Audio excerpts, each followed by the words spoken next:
오늘은 쾌감 본능. 그 제목을 쾌감 본능이라 해갖고, 제가 뭐 좀 올드 스타일적으로 이야기하면은 제목이 너무 좀 그렇다 이런 느낌 들어갖고, 뭐 가벼운 책이 아닌가 이렇게 느끼시는 분이 있을 거예요. 그런데 저는 그렇지 않습니다. 어, 상당히 많은 양질의 정보들이 있어요. 그 제가 책을 선정하는 첫 번째, 첫 번째, 두 번째, 세 번째까지 가장 중요한 거는 제목이든 어쨌든 책의 내용이 something 무엇이 있어야 돼요. 그리고 읽고 나서 적어도 한 두서너 가지 인투션이 생기는 책이면 저는 소개를 해요. 근데 뭐 장하게 많은 이야기를 막 서술해놨는데도 음, 그 인투션, 통합적 인투션을 주지 않는 책들이 간혹 있어요. 예. 그래서 책을 이제 쭉 보시면 인투션이라는 게 이런 의미입니다. 저한테는 요한 읽었던 내용을 이야기할게요. 어, 내용 처음 보시면 뭐 진화 심리학 비슷한 뭐 할 수 있는 이야기들이지 이렇게 생각할 수도 있는데 어떤 책들이 굉장히 통합적이고 인테이션을 주느냐 하면 쓰는 용어입니다. 동일한 용어인데 그게 확 그 여운을 남길 때가 있어요. 예를 들면 우리가 사회적이란 말 쓰잖아요. 저도 최근에 많이 쓰는 말인데 브레인을 공부를 해도 사회적이라는 게 막 들어와요. 그럼 사회적이란 말이 무슨 말인가? 사회적 활동을 한다?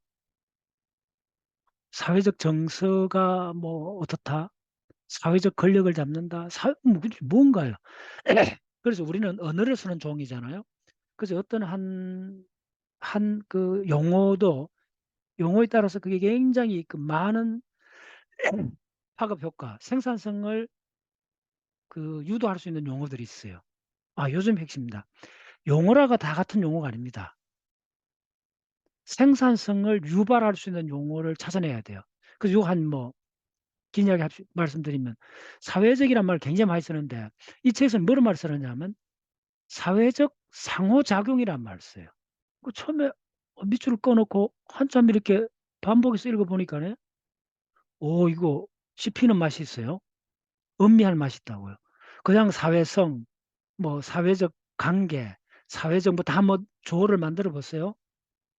근데 만약 그 조어에 사회적 상호작용이라고 조어를 만들면 생산성이 다른 용어보다 서너 배 돼요. 그래서 이제 이 저자들이 지적 수준이 그냥 뭐 보통 어느 분야의 전문가냐 아니면 대가적 통찰력을 가졌냐는 사실은 그 구체적 내용도 조금 차별나지만은 결정적으로 차별나는 거는요. 그 사람이 쓰는 용어입니다. 사회적이란 말 누구나 다 쓰는 말이잖아요. 근데 이 사람은 사회적 상호작용이라고 표현을 해요. 근데 그건 엄청난 차이를 갖고 와요. 그 차이가 어떤 식으로 되는가 하면 요 책의 앞대목에 있는 아주 제가 확 왔던 내용인데 사회적 상호작용이라 하면 우리 호모 사피엔스가 지난 20만 년 동안 이렇게 진화를 하면서 1만 년 전에 농업혁명, 도시화 이제 이뤘어요.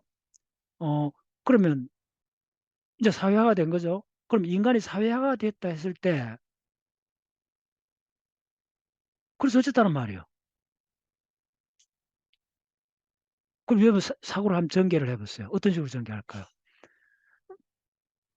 저한테는 간단한 익숙한 방법이 있습니다. 뭐 한 가지 갖고는 이야기를 할 수 없어요. 반드시 다른 거하고 비교를 해봐야 돼요. 그러면 그거의 특출난 특징이 두드러지게 나타나요. 그럼 사회적 상호작용 아닌 게 뭐가 있느냐? 그걸 찾아보셔야 돼요. 우리는 사회적 관계란 말을 너무나 흔하게 써요.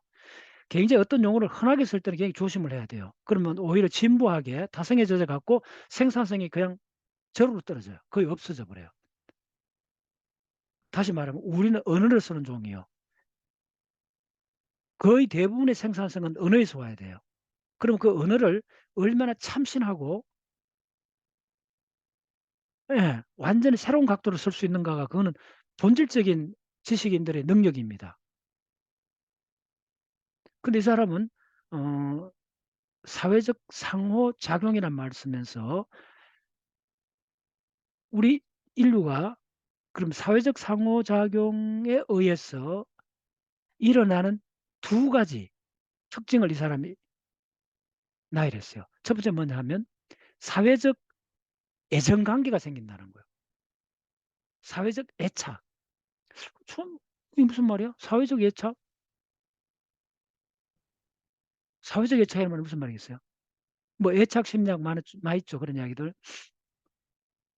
뭐 애착 이론은 어미가 새끼를 돌보는 이런 관계에서 나온 이야기잖아요.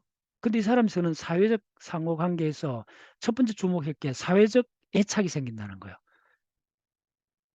이분이 신뢰를 드러났어요. 자기가 조카가 있는데 조카가 말을 막 배우기 시작하는 거예요. 응? 2살, 이때 막 걸어가면서 그 얼마나 귀여워요. 삼촌이 봤을 때.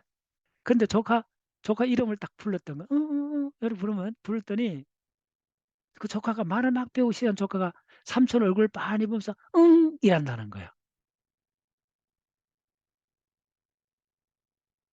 아, 지금 나이 드신 분들 이 말이 무슨 말인지 대충 알겠죠? 애가 말을 처음 배웠을 때 부모나 삼촌이 얘야, 응? 이렇게 부르면 애가 응 쳐다보면서 그 말 몇 마디 할 수 없잖아요. 그 애들이 뭐래요? 그냥 응, 빠빠, 뭐, 응, 응, 이렇게 하잖아요. 그때 삼촌이나 부모 마음속에 뭐가 생겨요? 그걸 설명할 수 있는 용어 있어요? 예, 우린 다 알잖아요. 그게 바로 사회적 애착이라는 거. 두 번째는 뭐냐면 당연한데 언어가 출현한다는 거예요. 사회적 상호작용 속에서 언어가 출현한다는 거예요. 제가 한번 초능력자가 돼 보겠습니다. 자, 우리 내가 김우현 선생의 그 가글을 내가 다 덜쳐낼 수가 있어요. 내가 뭐 어렵게 이야기하지 뭐 어떻게 알 수 있을까요? 어떤 A라는 사람의 어제 뭘 했는지 나는 타임머신 안 타고 가도 알 수가 있다는 거예요. 잘 들어보세요. 이 진짜 놀라운 능력입니다. 오늘 자꾸 그걸 잊어버리는데 이게 이거는 뭐 기적 같은 능력이잖아요. 내가 과거로 안 돌아갔는데 내 주변에 어떤 누구든지 나는 단숨에 저 사람이 어제 10년 전에 초등학교 때 무슨 일을 했는지 나는 타임머신 안 타고 가도 알 수 있어요. 어떻게? 예. 당신은 어제 점심 뭐 드셨어요? 야, 점심 어제 뭐 묻지? 물어보면 되잖아요. 이거 뻥 터지는 사람 없네. 이상 기적이 없잖아요. 물어보면 되잖아요. 당신 작년도 그 여름 바캉스 어디로 갔어? 너 물어보면 되잖아요. 물어보면 되잖아요. 물어보면 뭐가 되는데 그 사람 과거를 다 알 수가 있다는 거야. 그리고 미래까지도 당신 지금 뭐 속궁극이 뭘 생각하고 있어? 놀랍게도 간단한 한 가지 물음으로 저 내 앞에 있는 사람의 내면의 세계를 짐작할 수 있다는 거예요. 그게 뭐죠? 언어잖아요. 언어가 갖고 있는 이 마법적인 능력은 우리가 한 번도 그런 걸 좀 더 깊이 생각해 보면 거의 불가능에 가까운 일들이잖아요. 침판지나 개나 고양이한테 한번 해보세요. 되는가? 안 되지. 그건 말이 없으니까. 언어가 없으니까. 오케이. 우리가 목숨을 끊고 그다음에 뭐 의기양양하고 모든 거의 대부분은요. 지금 우리 개체로서 느끼는 감정이 아닙니다. 상호관계 속에서 생기는 사회적 감정입니다. 요 책 속에는 이 한 단어 속에 다 들어있습니다. 사회적 관계 이런 식으로 대충 이야기하지 마시고 사회적 상호작용. 이 사회적 상호작용에 낳는 두 가지 큰 작동이 뭐냐 하면 바로 사회적 애착관계. 사회적 애착관계가 얼마나 끈끈했기 때문에 그거에 상처를 주면 평생 왼수가 된다는 거예요. 그만 강해져 버렸다는 거예요. 두 번째는 뭐냐 하면 언어가 출현했다는 거예요. 상호작용에서. 제가 이제 브레인 강의를 하면 그 요구가 많이 들어오는 것 중에 하나가 그 30대 아니 40대 뭐 이렇게 그 신혼부부들 이런 사람들 이렇게 육아 가정에 있는 애를 키우고 있는 갓난애를 키우고 있는 저 엄마들은 가장 궁금한 게 애기들의 브레인이 어떤 식으로 발달하는지 굉장히 궁금한데 아쉽게도 그거에 대한 구원할 만한 전문책이 여자 과학자인데 애를 낳아 갖고 자기 아들, 딸이 커가는 과정을 그대로 그 연령별로 브레인이 어떻게 발전하는 한 권 정도가 있고 그다음에 권할 만한 책이 거의 없어요. 근데 의외로 이 책도 좀 읽어 보시면 어 이건 남자 이 사람 꽤 유명한 전문가입니다. 이 사람은 브레인 과학의 전문가고 한데 이 사람이 결혼을 해 갖고 지금 애를 낳았어요. 그 자기 아들이 자라는 과정을 굉장히 석 있게 설명을 많이 해요. 그리고 고 애가 갓난애가 자라는 요 과정에 대한 이론은 요 책을 추천할 만해요.